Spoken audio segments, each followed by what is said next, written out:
warahmatullahi wabarakatuh. Puji dan syukur kita panjatkan kehadirat Allah Subhanahu wa Ta'ala atas limpahan rahmat dan karunia-Nya lah telah memberikan nikmat dan kesehatan bagi kita semua, sehingga kelompok kami dapat menyelesaikan tugas makalah di masa pandemik ini tanpa suatu halangan apapun. Perkenalkan, kami dari kelompok 1 kelas B, Fakultas Hukum Universitas Muhammadiyah Buton. Adapun tujuan pembuatan video ini untuk memaparkan hasil diskusi makalah kami yang berjudul Kewenangan dan Susunan MPR.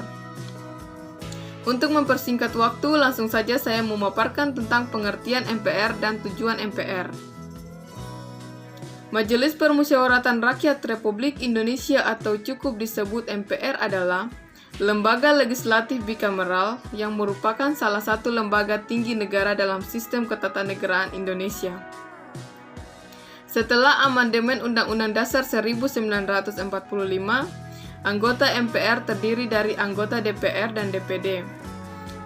Adapun pendirinya sendiri adalah pemerintah Indonesia yang didirikan pada tanggal 29 Agustus 1945 di lokasi kantor pusat Jakarta yang beranggotakan 711 anggota, yang terdiri dari 136 anggota DPD dan 575 anggota DPR.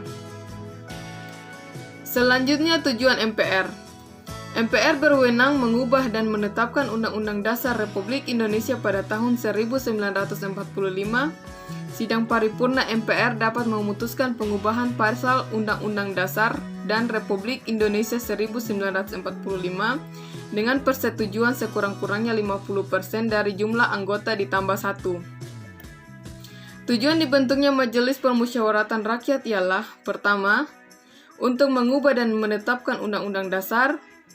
Kedua, untuk melantik Presiden dan Wakil Presiden berdasarkan hasil pemilu dalam sidang paripurna DPR. 3. Untuk memutuskan usul DPR berdasarkan putusan MK untuk memberhentikan Presiden dan Wakil Presiden dalam masa jabatannya setelah mereka menyampaikan penjelasan di sidang paripurna MPR. Selanjutnya 4. Untuk melantik Wakil Presiden menjadi Presiden mangkat, berhenti, diberhentikan atau tidak dapat melaksanakan kewajibannya dalam masa jabatannya. Dan yang terakhir 5, untuk memilih Presiden dan Wakil Presiden jika keduanya berhenti secara bersamaan dalam masa jabatannya dari dua pasangan calon Presiden dan Wakil Presiden yang diusulkan partai politik, yang pasangan calon Presiden dan Wakil Presidennya mendapat suara terbanyak pertama dan kedua dalam pemilu sebelumnya sampai habis masa jabatannya paling lambat 30 hari. Baik, untuk selanjutnya saya serahkan kepada teman saya Ardianto Lutfi. Terima kasih atas kesempatan yang diberikan oleh Kakak Yeti. Selanjutnya saya akan membacakan manfaat adanya MPR. MPR adalah lembaga yang diciptakan berdasarkan konsep trias politika. Penciptaan lembaga ini sendiri dimaksudkan agar kekuasaan muncul jika ditanya mengenai fungsi MPR. Maka dalam hal ini MPR berfungsi sebagai pengadilan kekuasaan. Kewenangan MPR. MPR memiliki tugas dan wewenang sebagai berikut. Yang pertama itu mengubah dan menetapkan Undang-Undang Dasar. MPR berwenang mengubah dan menetapkan Undang-Undang 1945. Dengan mengubah Undang-Undang Dasar 1945, anggota MPR tidak dapat mengusulkan perubahan terhadap pembukaan Undang-Undang Dasar 1945 dan bentuk negara. Yang kedua, melantik Presiden dan Wakil Presiden. Hasil pemilihan umum. Dari hasil pemilihan umum, MPR melantik Presiden dan Wakil Presiden hasil pemilihan umum dalam sidang MPR. Sebelum reformasi, MPR merupakan lembaga tertinggi yang memiliki kewenangan untuk memilih Presiden dan Wakil Presiden dengan suara terbanyak. Yang ketiga itu memutuskan usul DPR untuk memberhentikan Presiden dan atau Wakil Presiden dalam masa jabatannya. MPR hanya dapat memberhentikan Presiden dan Wakil Presiden dalam masa jabatannya menurut Undang-Undang Dasar 1945. Pemberhentian Presiden dan Wakil Presiden diusulkan oleh DPR. Selanjutnya akan dibacakan oleh Muhammad Akaf. Terima kasih kepada Saudara Dianto yang telah memberikan kesempatan kepada saya. Selanjutnya saya akan memaparkan susunan MPR. 1. Majelis Permusyawaratan Rakyat MPR. Seiring dengan tuntutan reformasi, keberadaan MPR dalam sistem ketatanegaraan negara Indonesia banyak melahirkan perdebatan satu pihak yang menghendaki MPR dihilangkan karena fungsi sebagai lembaga perwakilan rakyat sudah cukup dilakukan oleh DPR. Sementara di pihak lain, tetap menghendaki MPR tidak dibubarkan. Dari ketiga lembaga legislatif tersebut, posisi MPR merupakan lembaga yang bersifat khas Indonesia. Menurut ACDQ, keberadaan MPR terkandung nilai-nilai historis yang cenderung dilihat secara tidak rasional.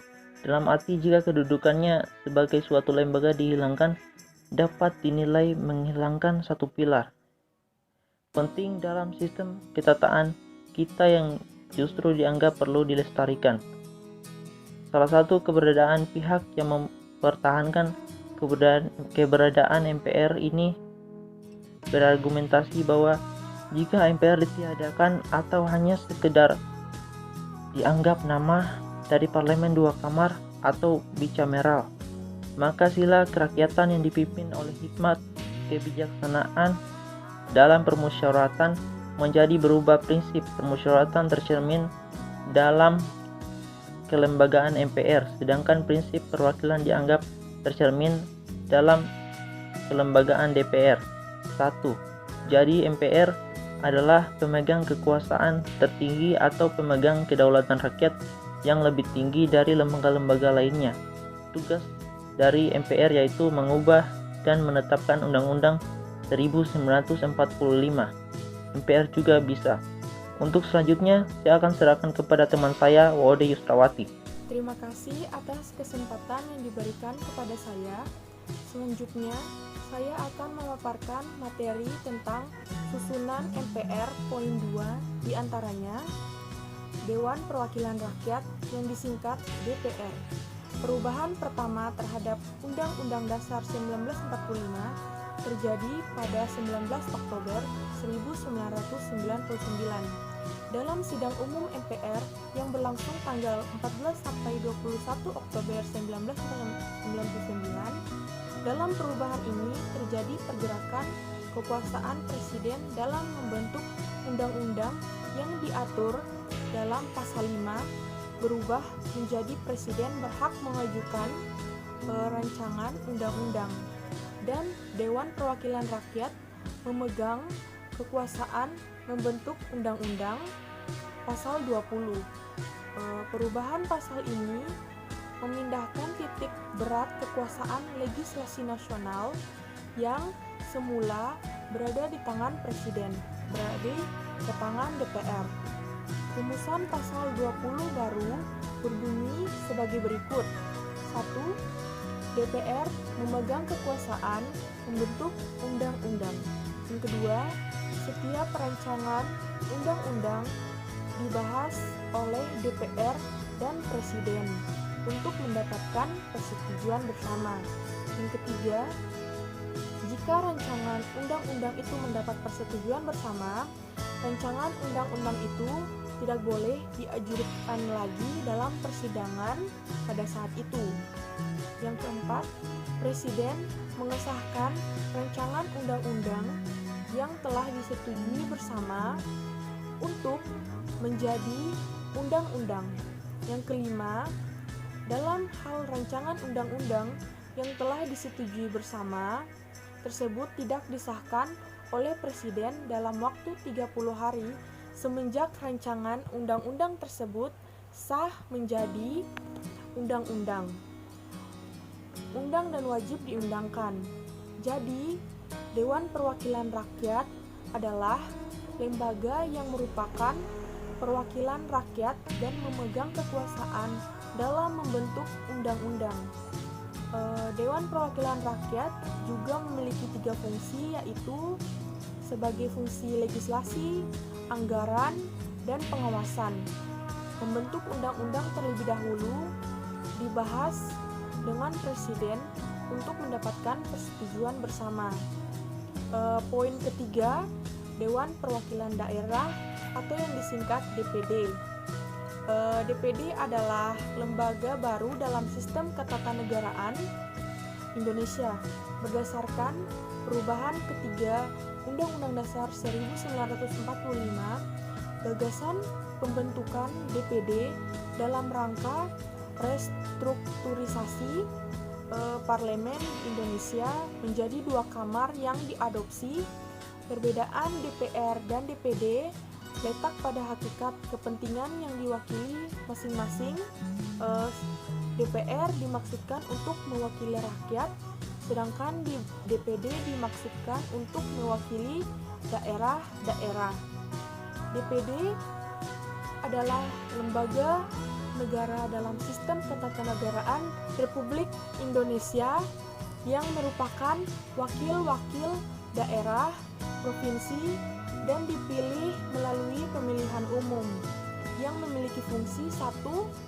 Pengajuan usul, ikut dalam pembahasan, dan memberikan pertimbangan yang berkaitan dengan bidang legislasi tertentu. Yang kedua, pengawasan atas pelaksanaan undang-undang tertentu.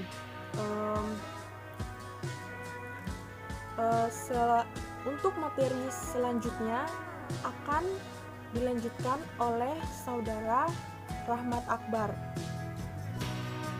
Assalamualaikum warahmatullahi wabarakatuh. Terima kasih atas kesempatan yang diberikan kepada saya. Baik, saya akan menutup daripada penjelasan tentang susunan dan kewenangan MPR.